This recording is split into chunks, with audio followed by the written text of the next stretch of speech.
Helldivers, we are so back right now. Arrowhead has dropped the Illuminate randomly, spontaneously, just in the Game Awards. So they've been cooking, I'm telling you, they've been cooking. We've got the Omens of Tyranny update, which is live right now, so you should jump in to get these Illuminates out of this colony. But for now, we're going to take a little bit of a step back, read out some blogs that they've posted and the patch notes to see if we have any lovely buffs, which I'm hoping for. And, you know, I've got some lovely Illuminate gameplay on in the background for you to enjoy as we go through these notes. So, Helldivers, join the fight against the Omens of Tyranny. The tides of fate are turning in the galactic war as old enemies return.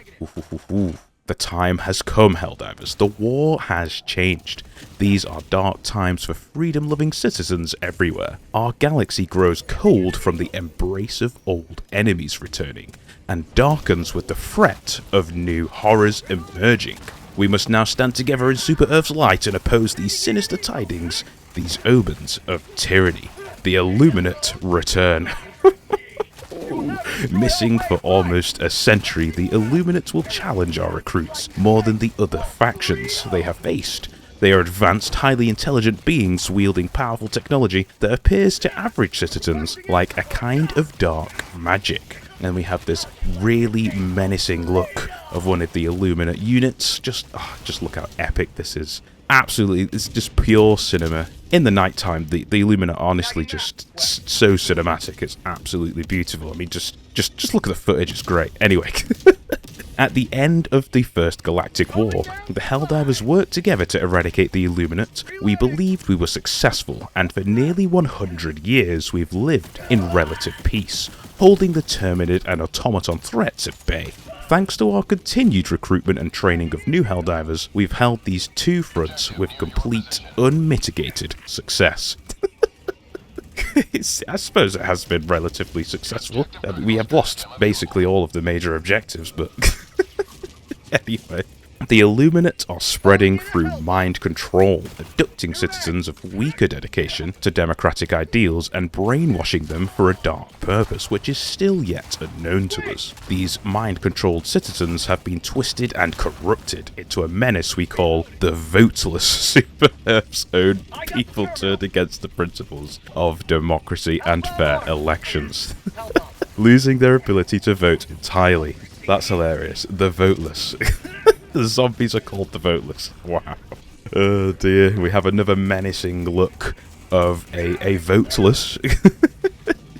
I'm having a blast if you can't tell. The intentions behind Illuminate invasion are still unclear. Right now, they remain as smaller bands of insurgents staging attacks, building mysterious structures and abducting citizens before disappearing again. It's up to us to stop them from getting their totalitarian tentacles any deeper into Super Earth's domain. And, we can see a walker in the mist. Very, very, very nice. The fight at our doorstep. Omens of Tyranny is bringing the fight into the streets with new mission areas inside Super Earth's many colonies. Yes, that means we have urban settings in the map now. Urban settings. This thing we've been dying for so long now. We finally got it. It's honestly, we're back. I'm telling you. Our colonies are being ravaged by these invaders, turning once bright and sunny streets filled with smiling citizens into dark ruins, overrun by voteless and Illuminate. Arm yourselves with your trusted tools of destruction and rid our colonies of this scum. But it won't be easy. Gone are the wide open spaces that Helldivers are accustomed to fighting in. Cities mean closer quarters, darker alleys, and forked paths, where one wrong turn means the meeting of a horde of voteless to liberate. You'll need your best and brightest squad to navigate them carefully. Go easy on the gun, Chief. With all these new developments, there won't be time to take driver's ed courses, Helldiver. A fast recon vehicle, or FRV, will now appear on the colonies, ready to plough through the Illuminate at high speed. Yep, we have a player vehicle that's not a stratagem, but it spawns on the maps for you to pick up. It can house the entire squad on it. It's got I believe, a heavy machine gun turret on there. You can shoot on the sides, and the driver's in there. It's just epic. You can't use stratagems as a passenger though, which is a bit meh, but it's still absolutely awesome. We've got a vehicle. half a vehicle. Keep following the major orders issued by Super Earth High Command, and you'll get the keys to your very own FRV, a brand new, top-of-the-line manual transmission, reconnaissance, and combat vehicle. The whole squad can ride together, and your passengers can even lean out of the windows to lay down some suppressive fire as you shift gears and speed to your next destination. Just one question left: who's driving? Me. There's more to discover yet, and we can't wait to get you back into the fight. The newest major update for Helldivers 2, Omens of Tyranny, blah blah blah blah blah, it's here. Beautiful things. We thought they were going to give us nothing, you know, we thought maybe they've gone on holiday, maybe they're not doing anything, and here they are laying down Illuminates right for Christmas. It's beautiful, beautiful, beautiful timing. And yeah, we're eating good now. We're eating very, very good. So good. Right. We have some balancing changes, and these are the things I'm going to cover in the patch notes because I don't really want to reel off all the fixes and all of that. So we'll just start with the balance changes. Starts with the exploding barrels, which have been upgraded with a more potent fuel mixture and now come with additional incendiary compounds to increase fuel efficiency. However, upon detonation, they now leave a trail of fire behind, becoming more hazardous. So those red barrels you see on maps every so often, they're just going to leave a little trail of fire behind. Pretty decent as long as you're not caught in it. Helldiver. Thanks to Super Earth's latest military technical advancements, all Helldiver armor now comes with a fire retardant coating, and it now takes slightly longer for Helldivers to be set on fire, which I suppose helps for these exploding barrels leaving the trail behind, and of course because Illuminate are supposedly weaker to fire, we'll be using that a lot more. Hopefully that's maybe a few seconds before we get set on fire, but we'll have to wait and test it. The Breaker Spray and Pray has had improved ergonomics by 100% from 25 to 50. The Plaz Loyalist has had its starting magazines increased from 2 to 3 and its spare magazines increased from 4 to 5, which is very nice as it was, I feel like it ran out of ammo quite quickly, so it's just a little bit of a boost for it there. The Bushwhacker has had its reload duration decreased by half a second. The Gas Grenade demolition strength is increased from 10 to 30, so that's actually quite a significant buff. That's what, 3 times stronger on detonation. The Incendiary Grenade has an increased fire duration, which is beautiful stuff. So positive changes so far, and we have what looks to be our first significant kind of sort of rework. The Airburst Rocket Launcher has new weapon functions. In addition to existing flak projectiles, players can now switch to cluster munition projectiles. Cluster projectiles detonate based on a timer, not proximity trigger. Both modes deploy the same number of bombs with the following differences. Okay, flak projectiles and bombs work the same as before. Happy days, we've been using that for a while now. Cluster munition bombs have a short arming time, and cluster munition bombs do not have detonation timers. This is interesting, I'm going to have to see how that works in the game, but, you know, maybe if I do that stream, you know, I'm thinking of streaming, because, you know, we got a new lovely update out, so I was... just let me know if you'd be interested in watching that. I've never streamed before, but it could be interesting if I did, and it'd be a fun way to get all of this testing done. We've got changes to the laser cannon, where its spare magazines have been increased from 1 to 2, happy days, and decreased heat buildup when firing by 20%. Okay, we're definitely going to have to use the laser cannon more. That means it can fire for 20% longer, which is, you know, that's a nice boost.